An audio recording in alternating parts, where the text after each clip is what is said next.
السلام عليكم اعزائي المشاهدين، اهلا بيكم في فيديو جديد من مهرجان الرعب. والنهارده معانا مراجعه فيلم ايفل ديد. فتابعوا معايا الفيديو، ما تنسوش تعملوا لايك وشير وسبسكرايب، ويلا بينا نبدا.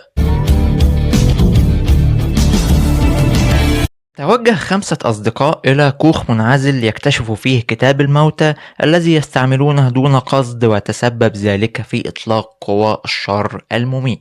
والفيلم ده نزل سنة 2013، وهو يعتبر ريميك للجزء الأول من السلسلة، وريميك جاي بعد شوقة. يعني الفيلم ده اللي هو كان فيه محاولات ياما إن هم يعيدوا إنتاجه مرة تانية، ولكن دايما كانت بتحصل مشكلة ما. هو عموما ريميك ولكن بقصة مختلفة فيها جديد، وأشخاص تانية مش واخدين نفس القصة اللي كانت موجودة في الجزء الأول وبيعملوها مرة تانية. نتكلم عن جزئية القصة والسيناريو. بيبدأ الفيلم بمشهد افتتاحي قوي جدا يبين لنا إن الطريقة الوحيدة للتخلص من الشر هي بالقضاء على الشخص الممسوس، ومفيش طريقة تانية تخلي الشخص ده يكون عايش. بعد كده بقى بندخل في قصتنا الأساسية اللي أبطالها بيكونوا 5 أشخاص بيروحوا للكوخ المنعزل ده علشان يقضوا وقت لطيف مع بعضهم، لأن هما الأمور بينهم مش أفضل حاجة موجودة. ودي من الحاجات الجديدة اللي الفيلم حاول يضيفها، هو إنه حاول يعمل جانب درامي كان بسيط ولكنه كان حلو وكان بيخدم القصة بشكل كويس جدا. بعد كده أبطال قصتنا بيلاقوا كتاب الموتى في القبو بتاع البيت اللي هما موجودين فيه. كتاب شكله غريب جدا وكئيب للغاية، ومكتوب عليه ما تقراهوش.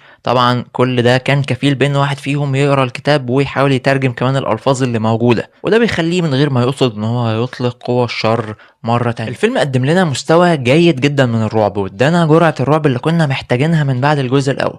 وده لان الجزء التاني والتالت اللي هم حلوين جدا على فكرة، وانا بحبهم اصلا اكتر من الجزء الاول، ولكن هم ما كانوش رعب، هم كانوا كوميديا، كانوا رعب كوميدي. فبعد الجزء التاني والتالت اللي كانوا رعب كوميدي وفيهم كوميديا حلوة جدا على فكرة، ولكن يعني كنا محتاجين بقى حاجة مرعبة على نفس مستوى قوة الجزء الأول. ده اللي الفيلم هنا بيقدمه. هو طبعا هو مش زي الجزء الأول، لأن الجزء الأول ده حاجة أيكونيك يعني، ولكن هو بيقدم برضه جرعة رعب حلوة جدا. كمان من الحاجات الجديدة اللي قدمها الفيلم هو إنه ورانا طريقة التخلص من قوى الشر، والشخص بتاعنا يفضل عايش، أو يعني يكون في أمل إن هو يعيش. وده عكس اللي قدمه الفيلم في البداية، إن هو الشخص لازم يموت. هنا يعني كان في حيلة نوعا ما ان الشخص ممكن يعيش مرة تانية. كمان الفيلم هنا بقى هو يعني جاوب على تساؤل كان موجود من مدة ومحدش عارف يصله الإجابة صح. الجزء التاني في سلسلة ايفل ديد، هل هو جزء تاني ولا هو إعادة إنتاج؟ ده سؤال كان محير جدا على مستوى السنين الأخيرة، لكن الفيلم ده هنا جاوب على الموضوع. الكتاب بتاع الموتى في الجزء الأول المفروض إن هو اش بيحاول يحرقه وبيمشي بعديها، المفروض إن هو كده حرق الكتاب خلاص. ولكن بقى اللي بيجيب عليه فيلمنا النهارده هو ان الكتاب ما بيتحرقش.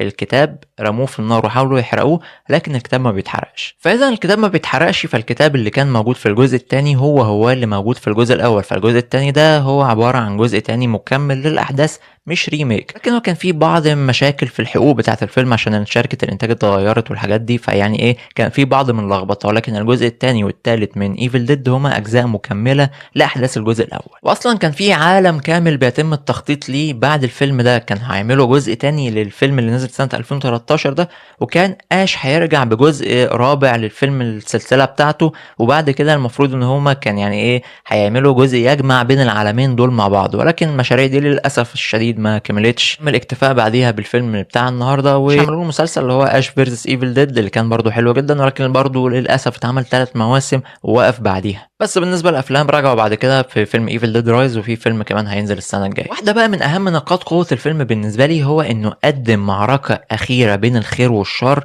معركه ملحميه، واحده من افضل المعارك اللي ممكن تكون موجوده في افلام الرعب. معركه كانت دمويه بشكل غير طبيعي، وحرفيا مش مبالغه لو قلت لك ان هي ممكن تكون واحده من افضل المعارك اللي موجوده في افلام رعب نهائي بين الخير والشر. ده يودينا للكلام عن الاخراج هنا في البدايه عمل حركه ذكيه جدا، هو انه مفيش اي حاجه تبين لك الزمن اللي بيدور في احداث الفيلم هو ايه بالظبط. يعني مفيش تليفونات، مفيش كمبيوترات، مفيش اي حاجه. هو الموضوع اتساب عايم شويه عشان اللي عايز يحس ان الفيلم ده قديم ماشي، اللي عايز يحس ان هو دلوقتي ماشي برضو عادي، يعني زي ما انت عايز. الاخراج هنا قدم لنا جانب حلو جدا من الرعب والدمويه، لدرجه ان هم استخدموا حوالي 70,000 جالون من الدم المزيف. فيعني كمية رهيبة تدل على مدى الدموية اللي كانت موجودة، لدرجة ان معظم المشاهد اللي كانت موجودة في الفيلم اتصورت بنفس الترتيب بتاعها، علشان ما ينفعش يغيروا ان هم يجيبوا حاجة مشهد من قدام الدنيا محتاسة فيه، بعدين يرجعوا المشهد تاني تكون الدنيا اهدى فيه شوية.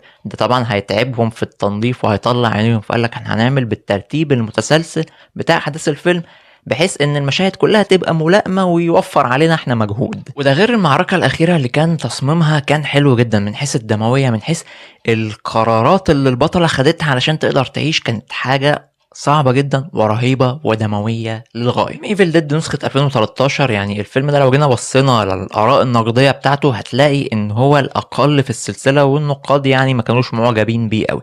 لكن مش معنى كده ان الفيلم وحش، فيلم حلو جدا. الفيلم قدم جانب رعب دموي قوي جدا يحاكي الجزء الأول، وكمان يعني عشان فرق الإمكانيات بقى بين الزمن اللي مر ده، فممكن الدموية اللي هنا تكون أحسن وتتفوق على الجزء الأول كمان. وبس كده أعزائي المشاهدين، نكون خلص فيديو النهاردة. ما تنسوش تدعموني وتعملوا لايك وشير، وتأكدوا ان انتم مشتركين في القناة ومفعلين الجرس عشان يوصلكم كل جديد، واشوفكم تاني في فيديوهات جاية كتير ان شاء الله. سلام عليكم.